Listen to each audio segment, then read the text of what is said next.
What's up, enthusiasts? It's your boy Rob, back with another video. Who out there remembers the D&D cartoon from the 80s? Oh yes, sweet childhood memories for some of us. Now, myself personally, I think I always knew about the cartoon, obviously, maybe in the later 80s. And the cartoon came out, I believe, early 80s. So I definitely wasn't watching in the early 80s. But as I got into D&D in the 2010s, I did happen to go back and watch the cartoon, at least the first 2 seasons. I believe there are 3 in total. And I did build nostalgia for the series. Around that time were my first few games of D&D. And so, yeah, it was all kind of hitting me at once. I was on cloud 9.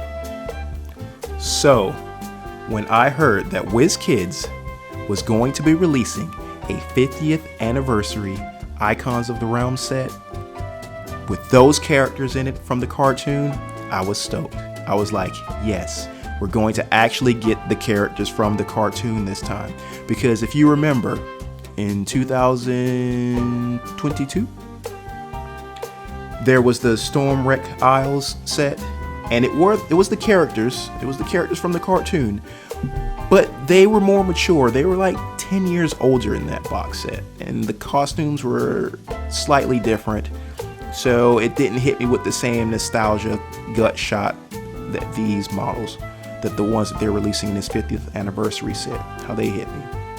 So I've seen some of the models already, and I must say they look really good. The renders look great.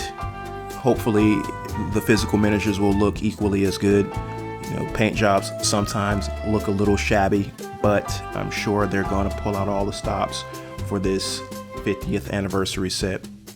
So the models they've shown us in the previews they showed us Sheila, Bobby, and Uni. How clever is that name? So, they also showed us Venger and Dungeon Master. And they all look good. Again, they're just renders, so physical product may vary. So a little bit of an update. As I was originally editing this video, I saw more information about the contents. So if you've never bought a blind box miniatures before, how the box pretty much comes is, or how the box is configured is, it's an 8-count booster brick. The booster will have the following configurations, which is 1 large miniature and 3 medium or small miniatures. Booster bricks contain 8 boosters, and a booster case contains 4 booster bricks. That's 32 boosters total. The entire set contains about 128 miniatures. That's a lot of models, guys, but it's also a lot of money if you want to get that. Now, I'm only interested really in the figures from the cartoon. I'm pretty sure there are a lot of other cool models in the set, and we'll probably take a look at some of them, but for the most part, I am here for the cartoon characters. Talking about these blind boosters takes me back.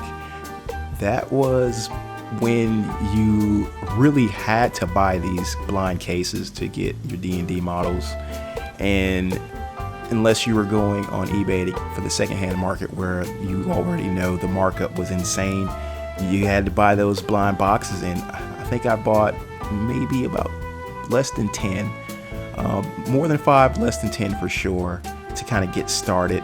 And I just remember never pulling anything good, but I'm happy times have changed. We've got 3D printing.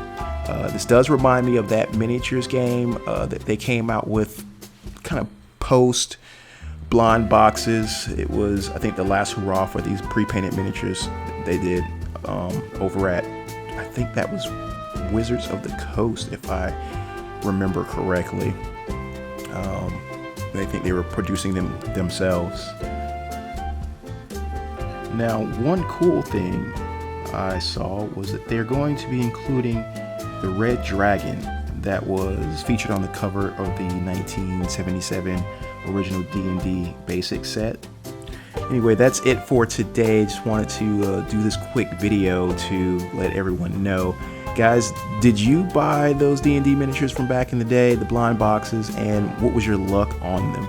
We are in a very, very blessed time, guys, that we can turn to things like Patreon or My Mini Factory, and we have access to just amazing sculpts that we don't necessarily have to cross our fingers and pull blindly from these boxes anymore. But that kind of defined us, in growing up, and wouldn't change it for the world. But guys, thank you as always for listening to me jabber on about the old days and some things to come as far as this 50th set. And as always, I'll see you when I see you.